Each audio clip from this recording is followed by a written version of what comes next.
प्रिय बच्चों, चलिए आइए आज हम लोग प्रश्नावली 2.2 कक्षा 6वीं एनसीईआरटी बुक का कंप्लीट सॉल्यूशन देखेंगे। उसके पहले प्रिय बच्चों, अगर आप चैनल में नए हो तो चैनल को सब्सक्राइब कर लीजिएगा और दोस्तों के साथ शेयर और लाइक भी अवश्य कीजिएगा। तो चलिए आज हम लोग आपके सामने लेके आए हैं पहले नंबर का प्रश्न। देखेंगे आप ध्यान से। पहले नंबर का प्रश्न क्या कह रहा है, उपयुक्त क्रम में लगाकर योग ज्ञात कीजिए। इसके पहले मैं आपको योग का क्रम विनिमय नियम और सहचर नियम बता देता हूं। योग का क्रम विनिमय नियम में हम क्या करते हैं, योग के क्रम विनिमय नियम में जैसे हमारे पास a प्लस बी को हमने एक कोष्टक में लिया तो अगले कोष्टक के बाहर मतलब कि कोष्टक फिर धन और फिर सी लिया, तो हम इसको इस प्रकार से भी लिख सकते हैं। हम यहां पर लिख सकते हैं a फिर प्लस और कोष्टक के अंदर लिख सकते हैं b प्लस सी। तो इस प्रकार से क्रम विनिमय नियम का पालन करता है। ठीक है प्रिय बच्चों, तो ये आपने क्रम विनिमय नियम समझ लिया है। इसी के आधार पर हम लोग जो आपको पहला प्रश्न दिया है हम उसको अच्छे तरीके से समझेंगे और हल करेंगे। ठीक है, तो पहला प्रश्न आप देखिए क्या कह रहा है, उपयुक्त क्रम में लगाकर योग ज्ञात कीजिए। हमारे सामने दिया गया है पहले नंबर का क्वेश्चन। देखिए क्वेश्चन नंबर पहला आपके सामने क्या है, क्वेश्चन नंबर पहला है का ए नंबर का। देखिए यहां पर लिखा है 837 प्लस 208 प्लस 363। इसको हमको योग का सही नियम लगा के हल करना है। ठीक है बच्चों, तो आपको दिख रहा होगा पहला प्रश्न।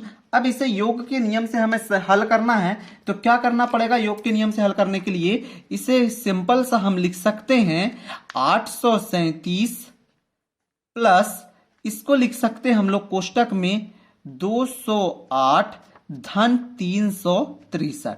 अब यहां पर हमने क्या लिखा है 208 और 363।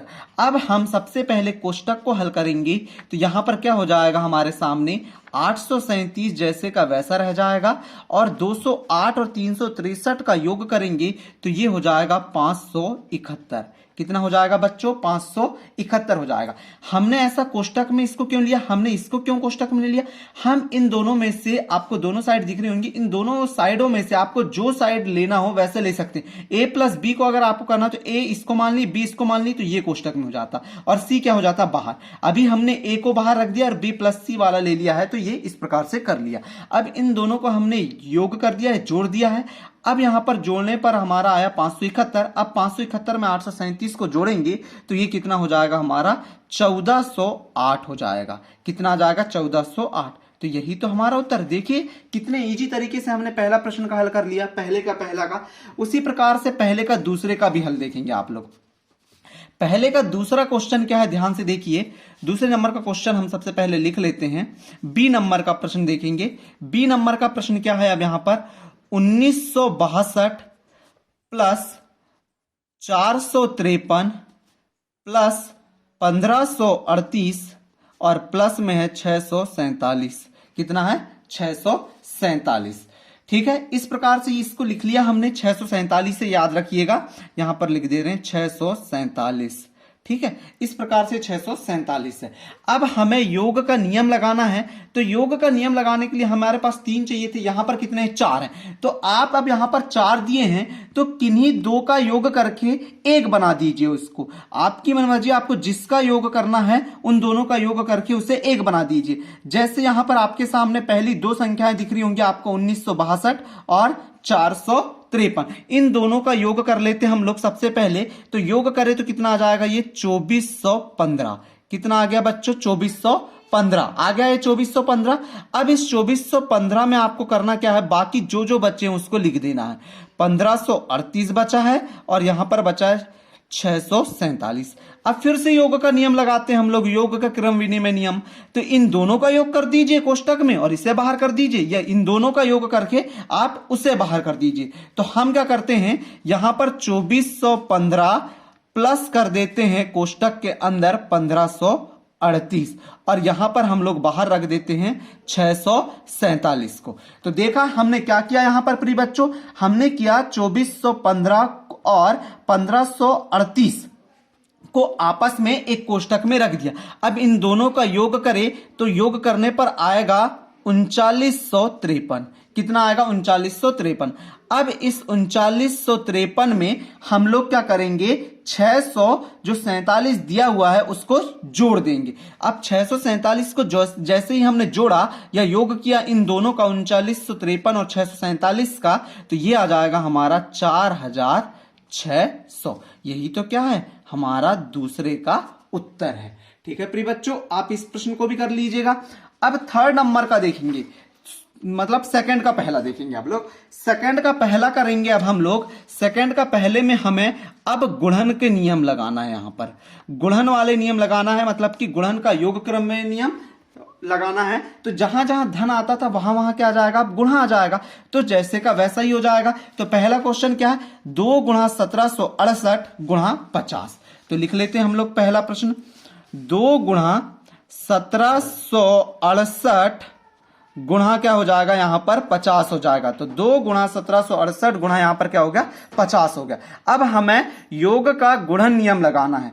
योग का गुणन नियम लगाना है तो क्या करना होगा, सिंपल सा है। देखिए यहां पर आपको करना क्या है, यहां पर 2 गुणा 1768 को हम एक कोष्टक में ले लेते हैं और गुणा 50 को अलग कोष्टक में ले लेते हैं। आप इस प्रकार से कर पाएंगे।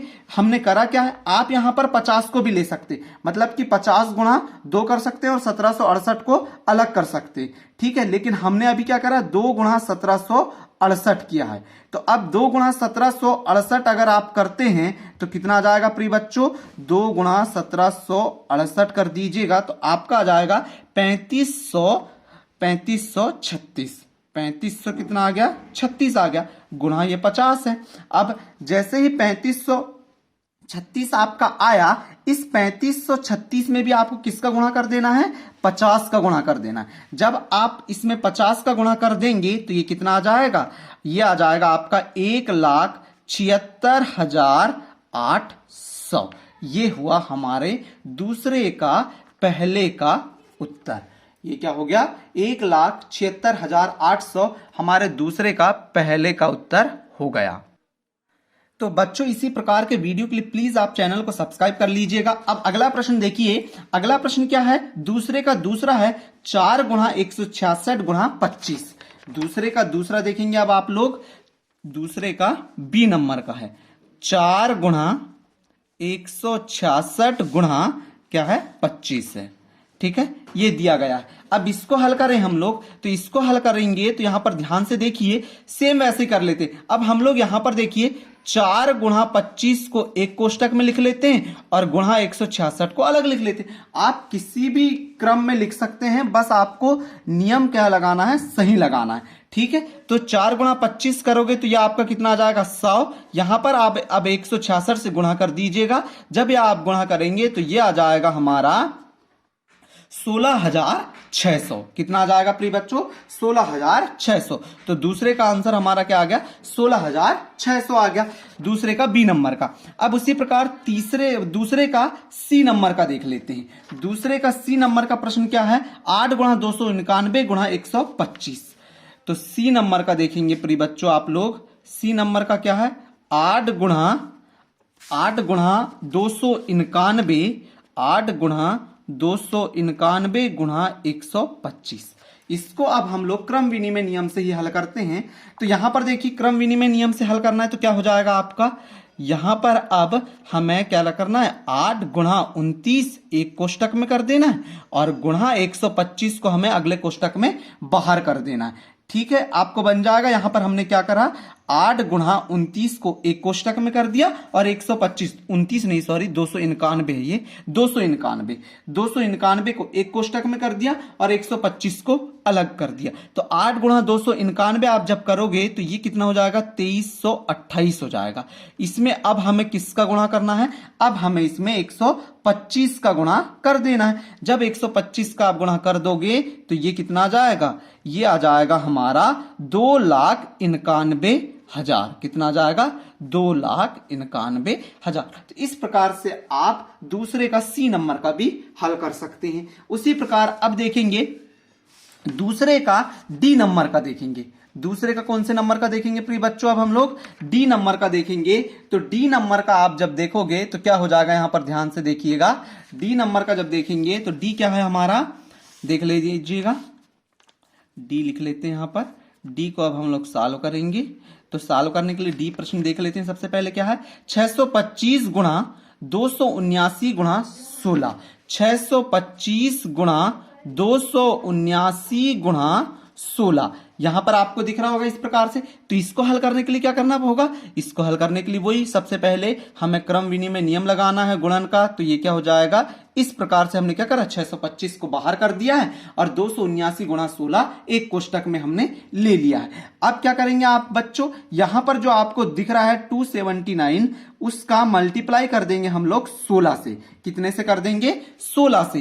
तो यहां पर देखिए 625 जैसे का वैसा हो जाएगा और 279 गुणा 16 करेंगे तो ये आ जाएगा हमारा 4464 आ गया।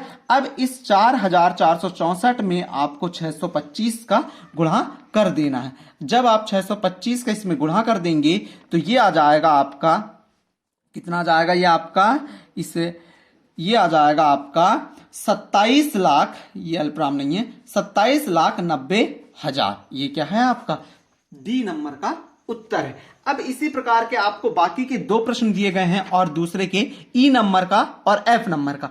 आप इन दोनों को कर लीजिएगा। मैं आपको अब तीसरा बताता हूं। तीसरा देखेंगे आप ध्यान से।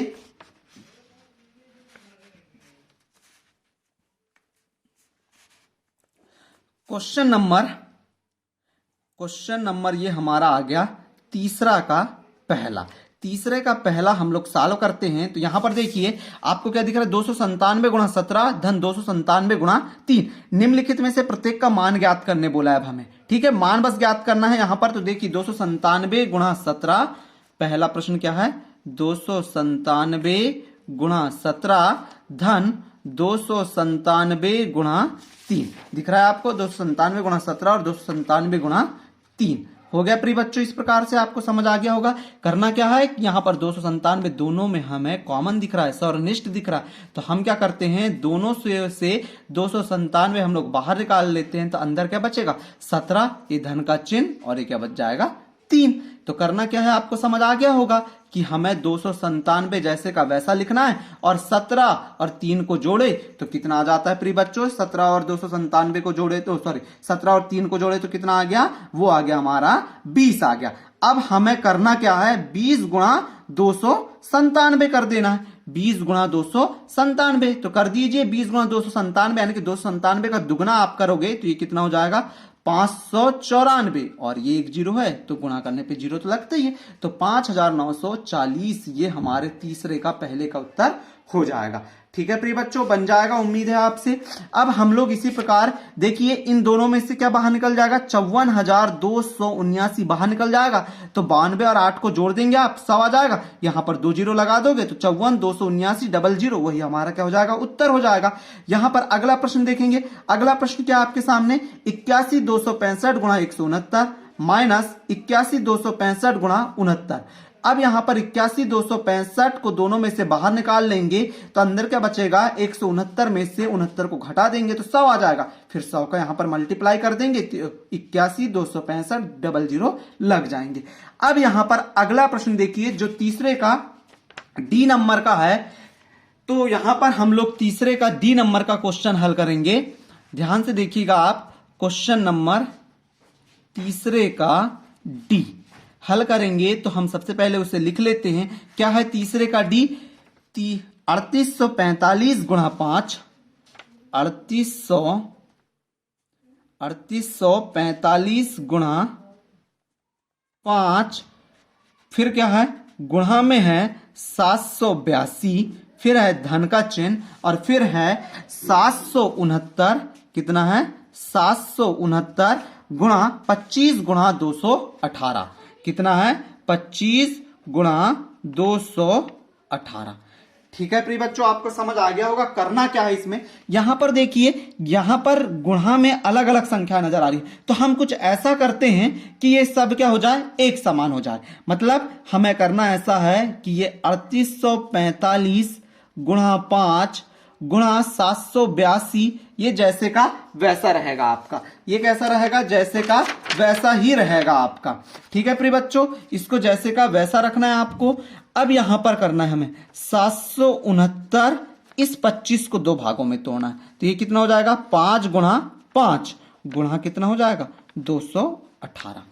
तो यहां पर करना क्या है, फिर यहां पर ध्यान से देखेंगे, अब आपको कुछ नहीं करना है, इस 769 में 5 का गुणा कर देना। तो ये कितना हो गया 3845 गुणा 5 गुणा 782 प्लस का प्लस, इन दोनों का आपस में गुणा करोगे तो ये हो जाएगा हमारा 3845। अब ये गुणा 5 जैसे का वैसा, ये गुणा 218 जैसे का वैसा। बात समझ में आ गई। हमने करा क्या है, हमने सबसे पहले 25 को दो भागों में तोड़ा 5 गुणा 5, अब यहां का एक 5 का गुणा 769 में कर दिया, तो यह आ गया 3845 गुणा 5 और यह आ गया 218। ऐसा क्यों करें, क्योंकि 3845 और ये 5 दोनों में से बाहर निकल जाएगा। 3845 गुणा 5 यहां पर दोनों में से बाहर निकल गया, तो अंदर क्या बचेगा 782 धन 218। अब यहां पर आपको करना क्या है प्रिय बच्चों, यहां पर करना कुछ नहीं है आपको, यहां पर जैसे ही आपका जो आया था, क्या आया था आपका 3845 गुणा 5, इस 3845 में आपको 5 का गुणा कर देना है। तो 3845 में जब आप 5 का गुणा कर दोगे तो ये आ गया आपका 19225, मतलब कि 19225। अब यहां पर अगले कोष्टक में आप दो जो संख्या दी गई हैं 782 और 218, क्या क्या दी गई है आपको 782 और 218, इन दोनों का योग कर देना है आपको। तो दोनों का योग करोगे तो ये कितना आ जाएगा आपके पास, ये आएगा आपके पास, योग कर लेते हैं हम लोग, 8 9 10, 10 की क्या जाएगी शून्य, हासिल का 1, 8 और 1 9, 1 बचा था, ये भी 10 हो गया, शून्य 7 8 9 और ये कितना आ गया 10। अगर आप ऐसे डायरेक्ट भी जोड़ें तो जोड़ सकते हैं, 782 में 218 जोड़े तो कितना हो जाता है 1000 हो जाता है। अब जब 1000 आ गया तो 1000 का गुणा इसमें कर देंगे हम लोग 19225 में, तो यहां पर आपस में 3 जीरो लगा दीजिएगा और जब आप इसे पढ़िएगा तो ये कितना आएगा 1,92,25,000। यही हमारे तीसरे का डी नंबर का उत्तर है। तो प्रिय बच्चों, हमने पहला, दूसरा और तीसरा पूरा कंप्लीट समझ लिया है। अब हम लोग चौथे प्रश्न पे चलते हैं। चौथा प्रश्न क्या है, चौथा प्रश्न देखेंगे आप लोग, उपयुक्त गुणों का प्रयोग करते हुए गुणनफल ज्ञात कीजिए। ये भी बहुत इजी प्रश्न है। तो इसमें करना क्या है, आपको उपयुक्त गुणन का प्रयोग करना है और हमें इसको हल करना है। तो इसका सॉल्यूशन हम अगले वीडियो में करेंगे। तो प्रिय बच्चों, अगर आपको वीडियो बहुत ज्यादा ही पसंद आया तो प्लीज सब्सक्राइब कर लीजिए, क्योंकि ऐसे ही वीडियो मैं आपको दिलाते रहूंगा। आगे के जो अध्याय हैं वो बहुत ही टफ हैं, मैं बहुत इजीली तरीके से, बहुत सरल तरीके से आपको बहुत अच्छे तरीके से उनका सॉल्यूशन प्रोवाइड कराऊंगा। इसके लिए प्रिय बच्चों, अगर आप चैनल में नए हो तो चैनल को सब्सक्राइब कर लीजिए, लाइक कीजिए और दोस्तों के साथ शेयर भी अवश्य कीजिएगा। ठीक है, मिलते हैं अगले वीडियो में बच्चों, बाय।